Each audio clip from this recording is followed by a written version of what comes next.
Aujourd'hui, en fait, nous allons traiter un sujet qui est d'actualité, qui est la problématique du stress hydrique et ce que fait le gouvernement pour y faire face.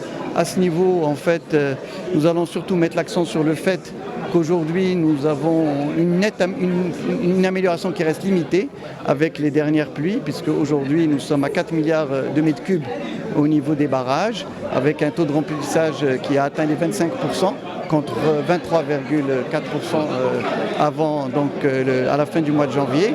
Deuxième chose, nous allons parler surtout du programme d'urgence et de la vision qui a été arrêtée par le souverain en la matière, qu'il s'agisse de l'accélération de la réalisation des barrages, qu'il s'agisse de la mise en réseau des différents barrages et particulièrement en fait des bassins qui nous permet de transférer de l'eau qui allait en mer pour les régions dont ils ont le plus besoin, et notamment ça a été le cas pour les villes de Rabat et de Casablanca.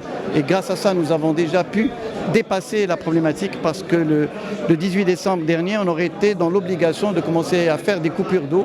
Grâce à Dieu, donc, ce transfert a été réalisé conformément aux orientations royales. Nous allons poursuivre ce transfert pour arriver jusqu'à Oumbourbé, parce que comme vous le savez, la situation dans Oumbourbé et dans le bassin est une situation très critique, et cela va nous permettre d'assurer l'eau potable, mais surtout aussi d'assurer l'irrigation pour les zones de Tzadla et pour la zone de Doukala en partie, et la zone de Tensift. Par ailleurs, il y a tout le travail qui se fait avec les zones non conventionnelles. Il s'agit essentiellement du dessalement. On va passer de 140 millions de mètres cubes à 1,4 milliard de mètres cubes à l'horizon 2030. Donc ça va faire un saut énorme, dont la plus grande station sera celle de Casablanca avec 300 millions de mètres cubes. Il y aura la station aussi de Nador avec 250 millions de mètres cubes. Et nous allons aussi continuer et accélérer le travail grâce au ministère de l'Intérieur et les collectivités locales pour la réutilisation des eaux usées, qui est aussi un axe très important qui va nous permettre finalement d'éviter de continuer la pression sur les barrages pour pouvoir les laisser uniquement pour l'eau potable et l'irrigation.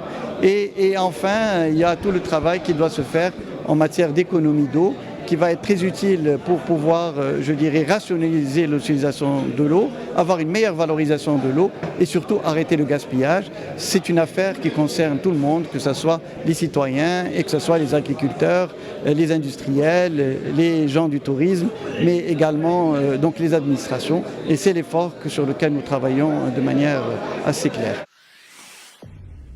Pour suivre toute l'actualité d'EcoActu.ma, inscrivez-vous sur notre chaîne YouTube et rejoignez notre communauté sur Facebook et sur les autres réseaux sociaux.